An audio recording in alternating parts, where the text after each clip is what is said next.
ወይ ጉድ! አይገርምም? ከወንድሟ ያረገዘችው ቤቲ። አረ ምን ጉድ ነው እናንተ! ሰላም ጤና ይስጥልኝ። አርቲስት ልዩ ወርቅ እባላለሁ። የሚያዝናናችሁን የሚያስተምራችሁን ነገር ይዘን ወደ እናንተ መተናል። በአንበሳ ቲዩብ ሰብስክራይብ፣ ሼር፣ ላይክ እያደረጋችሁ ተከታተሉን። ይሄን እንደምታደርጉ ደግሞ እናውቃለን፣ እንተማመንባችኋለን። አሁን እንግዲህ እንደምታዩኝ ያው ሾፒንግ ላይ ነኝ። አንዳንድ እቃዎችን ልገዛዛና የቤቲጌን ጉዳይ አብረን እናየዋለን። ጠብቁኝ።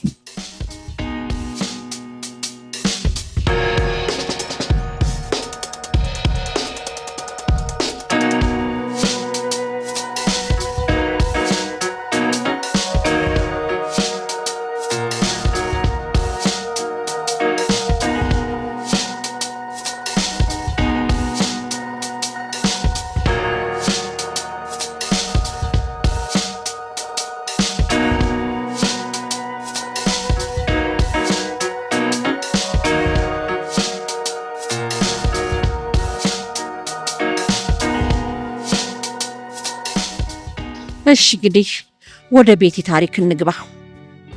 ሄኖክና የምስራች የሚባሉ በጣም የሚዋደዱ ባልና ሚስቶች ነበሩ። በጥሩ ሁኔታ ተድረው ተሰርገው ጎረቤት ጨፍሮ ዘመድ አዝማድ እልል ብሎ የዳራቸው በጣም ደስ የሚሉ መልካም ሰዎች። ከዛ ለአንድ ዓመት የምስራች አልወለደችም። ቀጠለ፣ ለ2 ዓመትም አልወለደችም። ከዛም እንደዚህ ሲል 3 ዓመት ሆናት። የሄኖክ ቤተሰቦች አንተ እማትወልድ ሚስት ጋር ለምንድን ነው የምትኖረው? እችን ሴት ፍታት፣ አትሆንህም፣ ልጅ ማትወልድ ሴት ምን ትሰራለች እያሉ በየቀኑ ይወተውቱታል። እሱ ደግሞ የምስራችን በጣም ይወዳት ነበር። እኔ ለልጅ ብዬ የምስራችን አልቀይራትም፣ ህይወቴ ናት፣ እንደዚህ አይነት ነገር ማንም ሰው እንዳይጠይቀኝ እያለ እየተናደደ በጣም የሚያጸይፍ መልስ እየተናገራቸው ይመልሳቸው ነበር። አንድ ቀን የሄኖክ እናት በጣም ተናደው ልጄ ባጠባው በጡቴ ይዣለሁ፣ እኔ አንተ ልጅ ማየት ፈልጋለሁ፣ ለምንድነው ልጅ ማትወልደው? ለምንድነው እቺን ሴት ማትፈታት? ብለው በኃይለኛ ቃል ተናገሩት። እናቴ ይሄን ያልመሯታል እንዴ ብሎ እግዚአብሔር ወይ ልቦና ስጣት በማለት ያን ነገር አረጋግቶ መለሰ። ከዛ ሄኖክ የፊልድ ሰራተኛ ነበር። 1 ወርም 2 ወርም ቆይቶ ይመለሳል። ለመጀመሪያ ጊዜ ግን ለ6 ወር ፊልድ ወጣ። በጣም ቆየ። ከዛም በዛ መሃል አንዲት ሴት ተዋወቀ። ሰብለ ትባላለች። ከሰብለ ጋር ብዙ ነገር ሲያሳልፉ፣ ሲጫዋቱ፣ ሲገባበዙ ብዙ ነገር ሲሆኑ ሄኖክ ከመዋል ከማደር ፍቅር አደረበት። ሰብለም ወደደችው። ከዛ ከዚህ ሴት ጋር ምን አይነት ነገር ላደርግ ነው ማለት ነው፣ ምን ውስጥ እየገባሁ ነው እያለ በጣም ራሱን ይወቅሳል። የምስራችንም ያስባል። በመጨናነቅ ውስጥ እያለ አንድ ቀን ሁለቱም ከልክ በላይ ጠጥተው ነበረ። እንደዚሁም አልጋ ላይ ወደቁ። የማይፈልገውን ነገር አደረገ። በኋላ በአንድ ቀን ሌሊት ልጅ ተረገዘ። ማለት ሰብለ አረገዘች። ከ3 ወር ከ2 ወር በኋላ ይቺ ሴት ሄዳ ስትመረመር በማህፀንሽ ልጅ አለ ተባለች። ከሄኖክ ውጪ ማንም ወንድ አልነካትም። ወይኔ በቃ ሄኖክ ነው ማለት ነው። ሄኖክ ጋር ደወለችለት። ሄኖክ እንደዚህ አይነት ነገር ተፈጥሯል አለችው። አረ በፈጠረሽ ደግመሽ እንዳታዋሪኝ ይሄን ነገር፣ ለማንኛውም መጣው ስመጣ ሁሉንም ነገር እናወራለን አላት። በኋላ እሷም በጉጉትና በተስፋ ጠበቀችው። ምድር ሰማይ ጨለመባት፣ ተጨነቀች። ምንድነው የተደረገው? ይህ ሰውዬ ሚስት አለው፣ ስለ ሚስቱ ብዙ ነገር ያወራኛል፣ ሚስቱን ይወዳል። በእርግጥ አልወለደችለትም፣ ግን ቢሆንም እንደዚህ አይነት ነገር ውስጥ መግባት የለብኝም። አምላኬ ሆይ እኔ ደግሞ ልጅ አላስወርድም፣ ይሄ ለኔ ከአይምሮ በላይ ነው፣ ምንድነው ማደርገው እያለች ስትጨናነቅ ሄኖክ አንድ ቀን መጣ። ሰብለ ምን እያወራሽ ነው? ስለምን ልጅ መረገዝ ነው የምታወሪኝ? እኔ እኮ ባለትዳር ነኝ፣ እምወዳት ሚስት አለችኝ። በአጋጣሚ እንደ ጓደኝነት ጀመር ነው፣ ከዛ በኋላ ተሳሳትን። እንዴት እንደዚህ ይደረጋል? እንዴት ይሄ ሊሆን ይችላል? እኔም እኮ ፈልጌው አይደለም አለች ሰብለም።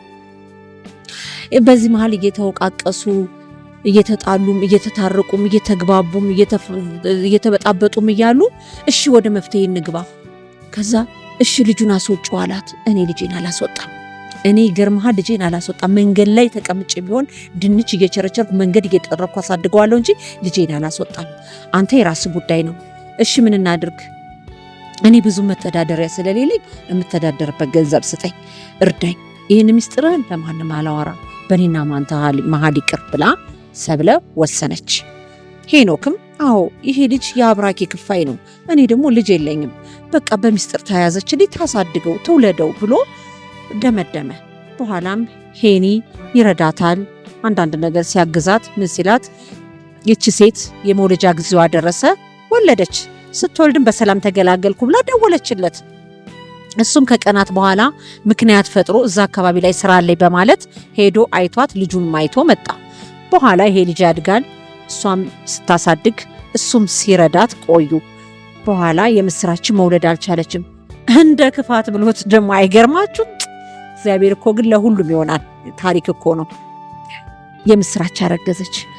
ማርገዟ በምን እንደታወቀ ታውቃላችሁ? የምስራች በጸና ታመመች፣ ሆስፒታል ሄደች። ህመም አይደለም አላት ዶክተሩ። እንዴ ዶክተርና ምንድነው? እኔ እኮ አሞኝ ነው የመጣው ስትለው እርግዝና ነው። ለማመን ይከብዳል። የምስራች ደስም አላት፣ እንደ ማልቀስም እንደ መሳቅም ብቻ ምንም አታውቀውም። ከስሜቷ ምንም ስሜቷ አረጋግጣ ማወቅ አልቻለችም። ደወለችለት። ደውላ ሄኒ ነፍሰ ጡር ነሽ ተባልኩ ስትለው አትቀልጅ ነው ያላት። የምሬ ነው ነፍሰ ጡር ነሽ አሉኝ። እንዴት ይሄ ሊሆን ቻለ? በቃ እኔም አላቅም፣ ይሄ እግዚአብሔር ስራ ነው። በጣም ደስ ብሎት ሄኖክ እየሮጠ እዛ ሆስፒታል መጣ። እቅፍ አረጋት፣ ሳማት። ዶክተሩንም ሳመው። ተደነጋገጡ። ከዛ ሄኖክን በመደንገጥ ዶክተር እውነትህን ነው እንዴ? የምስራች እኮ ለ6 ዓመት ያህል መውለድ አትችልም ነበር፣ እንዴት ይሄ ሊሆን ቻለ ሲለው አዎ ሆነ፣ አሁን አንተም የልጅ አባት ነህ፣ እሷም የልጅ እናት ናት ብሎ ዶክተሩ ሁለቱንም እቅፍ አድርጎ ስሞ ወደ ቤታቸው ሸኛቸው። እነሱም በደስታ ደስ ብሏቸው ቤታቸው ሄዱ። ከዛም ወሯ እየጨመረ 9 ወር ሞላትና ወለደች። ስትወልድ ሄኖክ ሰብለ ጋር የነበረውን ግንኙነት እያቆመ ልጅ መርዳቱን እየቀነሰ በቃ ሁሉ ነገር ችላ እያለው መጣ። ከዛ ሰብለ ደግሞ ልጅ መውለዱን ስለሰማችና ስለተዋት በጣም ተናዳ አሁን ልጅ ሲወልድ እኔ ሊተወኝ ነው ማለት ነው? ይህማ ሊሆን አይችልም፣ የራሴን እርምጃ መውሰድ አለብኝ ብላ ሰብለ ቆርጣ ተነሳች። ከዛ ለሄኖክ ደወለችለት። ሄኖክ ፈልግሃለሁ። እሺ። ከ3 ቀን በኋላ ሰብለ ጋር ሄደ። ለምን? ስለሚፈራ ጉድ ስላለበት እየሮጠ ከ3 ቀን በኋላ ሰብለ ጋር ሄደ። እዛ ምንድነው ሰብለ የፈለግሽ? ለምንድነው የምትረዳኝ ነገር የቀነስከው? ለኔ የነበረህንም እንክብካቤ ተውክ፣ ልጅንም እየመጣህ አታይም፣ ምን ማለት ነው ስትለው እኔ አሁን እዛ ልጅ ወልጃለሁ፣ ቤተሰቤ እንድትበጠበጥብኝ አልፈልግም፣ ሚስቴን አከብራታለሁ፣ ፈራታለሁ። ስለዚህ በአጋጣሚ የሆነ ነገር ነው፣ ስለዚህ ማድረግ ያለብኝን ነገር አድርጋለሁ ምናምን ብሎ ወደዛ ወደዚህ ሲል እንደዛ ካልክ ምስጢራችን አወጣለሁ፣ ምስጢርህን እጎለጉልልሃለሁ አለችው። እንደዛማ አታደርጊም ሰብለ አላት። አደርገዋለሁ። እሺ እንደሱ ከማድረግ ውጪ ሌላ ሐሳብ ካለሽ አላት። ሌላ ሐሳቤ ምን እንደው ታውቃለህ? ልጁ ያንተ ልጅ መሆኑን ሳታሳውቅ የጓደኛዬ ልጅ ነው ብለህ አሳድገው ትለዋለች። እንዴት እንደሆነማ እኔ እነግርሃለሁ። ያው መቼም ሴት ልጅ ብልሃተኛ ስለሆነች እሺ ንገሪኝ አላት። ከዛ እናቱ ታማለች በጠና፣ ልጇን ማሳደግ አትችልም፣ ጥሩ ገቢም የላትም። አባቱ ደግሞ ሞቷል። አባቱ ደግሞ የቅርብ ጓደኛዬ ነበር በስራ ያገኘሁት፣ በጣም የሚያሳዝን ብለህ ወስደህ ልጅህን አሳድጋለችው። ሄኖክ እየተወዛገበ እየተናደደም እየተበሳጨም ግራ እየገባውም ልጁንም ይፈልገዋል። የመጀመሪያ ልጁ ነው። ይዞ መጣ ወደ ቤት ይዞ ሲመጣ የምስራች አይታ ሄኒዬ የማን ነው ልጅ አለችው። የጓደኛዬ ልጅ ነው። የጓደኛዬ ልጅ? እንዴት ይዘው መጣ? እንዴት ፈቀዱልህ ስትለው አባቱ ሞቷል፣ እናቱ ደግሞ አሟታል፣ እሱ ማስተዳደር አትችልም። ስለዚህ ይሄ ልጅ ለነፍሳችን ይሆናል፣ እንደ ልጃችን አድርገን እናሳድገው ብዬ ነው ይዤ የመጣሁት አላት። ደስ ይለኛል ሄኒ፣ እውነት ጥሩ ነው ያደረከው ብላ ያን ልጅ ተቀበለች።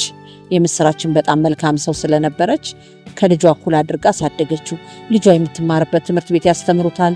ልጇ የምትለብሰውን አይነት ስታንዳርድ ልብስ ያለብሱታል። ምግብም ልጇ የምትመገበው በቃ ሁሉ ነገር ከልጇ እኩል አድርጋ አሳደገችው። በኋላ ቶማስ እያደገ መጣ። ቤቲም እያደገች መጡ። ሁለቱም የሆነ እንደ ፋይሬጅ ላይ ነው የሚባለው፣ እንደዛ አይነት እድሜ ላይ ሲደርሱ መፈላለግ ጀመሩ። ከዛ ሰብለም የምታውቀው ነገር የለም፣ እንደዛ እንደሚፈጠር አታውቅም። ይሄ ቢፈጠር ልጇን ተወስድ ነበር። ለምን እንዲፈጠር አትፈልግም። የምስራችም የሄኖክ ልጅ አልመሰላትም። ሄኖክ ብቻ ነው ይሄ ምስጢር እያወቀ ያለውና ግራ ተጋብተዋል። በቃ ሄኖክ የሆነ ትኩረት ያደርጋል፣ ይከታተላቸዋል፣ ያያል፣ ግን ምንም ነገር ሊያገኝባቸው ግን አልቻለም። ቶማስም አባቱ እንደሆነ ሄኖክ አባቱ እንደሆነ በፍጹም አያውቅም። አባቱ ሞቷል እያለች ነው ሰብለ ያሳደገችው። ከዛ ተዋደዱ። በኋላ እነዚህ ልጆች አልጋ ላይ ወደቁ። ከዛ በኋላም ቤቲ በአንድ ቀን ስተት አረገዘች። እርግዝናዋን ደበቀች። ሲያማትም ስትቅበጠበጥም ትደብቃለች። ቶማስና ቤቲ ሆስፒታል ሄዱ። ሆስፒታል ሄደው ቤቲ የ4 ወር ነፍሰ ጡር ነች ስትባል ሁለቱም ደነገጡ። በጣም ተምታታባቸው። የሚሆኑት ነገር ጠፋቸው። እንደማልቀስም እንደመበሳጨትም አደረጋቸው። እሺ ምንድነው ማድረግ ያለብን ሲሉ ብለው ሲመካከሩ እኔ ይሄንን ጉድ ይዤ እዛ ቤት አልገባም አለች ቤቲ። ቶማስም እኔም አልገባም። እሺ ምን እናድርግ? እንጥፋ፣ ብር እኮ የለንም፣ ባለን ብር እንጥፋ ብለው ቤት መጥተው ያለውን ብራቸው ለቃቅመው ከቤት ብር ወስደው ጠፉ። ሁለቱም ከጠፉ በኋላ ቤተሰብ ፍለጋውን ቀጠለ። ቢፈለጉ አይገኙም። በኋላ መጨረሻ ላይ የምስራች እድርተኛ እህት ቤት ሩቅ ቦታ ሄደው ተከራይተው የምስራች እድርተኛ አይታ እንዴ ቤቲን እኮ አየኋት፣ እሷ ግን አላየችኝም ብላ ለምስራች ነገረቻት። እንዴት እንደዚህ ከምርሽ ነው? የት ነው? እሺ ነይ ይዘሽኝ ሂጂ። በጣም በመሯሯጥና በመደናገጥ ሁለቱም ተያይዘው ሄደው አገኟቸው። ይሄ ነገር እንዴት ነው እንደዚህ ልታደርጉ የተፈጠረው? ለምንድን ነው የተፈጠረው? ለምንድን ነው የጠፋችሁት? እንዴት እንደዚህ ታደርጋላችሁ? ምንድነው ኬዛችሁ ተብለው ሲጠየቁ ቤቲ ሆዷ ሙልት ብሏል። ተደናግጣ የምስራች በጣም ደነገጠች። ምንድነው ማየው አለች። ቶማስ ምን እያየው ነው? ምን እየተደረገ ነው? ቤቲ ምንድነው አለች። ራሷን እንደመሳትም እንደማበድም እንደ ብዙ ነገር አደረጋት። ከዛ በኋላ ቤት መጡ ተሰብስበው። ቤት መጥተው ለሄኖክ ሲነግሩት ሄኖክ ወዲያውኑ ፌንት ነቀለ፣ ፓራላይዝድ ሆነ። አፉም አይሰራም፣ አንደበቱም አይናገርም። በቃ ከጥቅም ውጭ ሆነ። በኋላ ላይ የምስራች ብሎ ምጽፍበት ነገር ስጭኝ አላት። ነዛ እስክሪብቶ አምጥታ ወረቀት አምጥታ ሰጠው። የንስሐ አባቴን ጥሪልኝ፣ ምነግራቸው ከባድ ምስጢር አለኝ አለ። እሷም ተሯሩጣ የንስሐ አባቷን ጠራች። የንስሐ አባቷ መጥተው ሁለቱንም ቁጭ አድርገው ልጄ ምንድነው ችግርህ ብለው ሲሉት ይሰማል አይመልስም። ከዛ በጽሁፍ ቶማስ የኔ ልጅ ነው፣ የምስራች ከመወለዷ በፊት የወለድኩት ነው፣ ቤቲ ከመወለዷ በፊት የተወለደ ልጅ ነው ብሎ ተናገረ።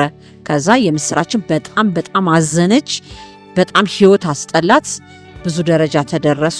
ከዛም ልጁ ተወለደ። የምስራችም ልጁን አሳደገች።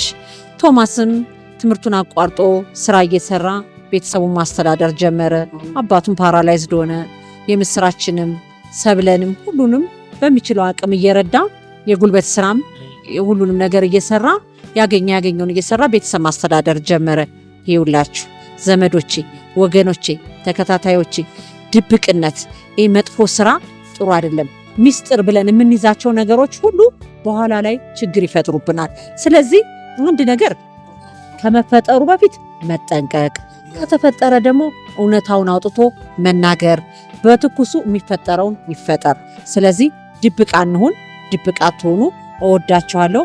አንበሲ ቲዩብን ሰብስክራይብ፣ ሼር፣ ላይክ አድርጉ። እወዳችኋለሁ።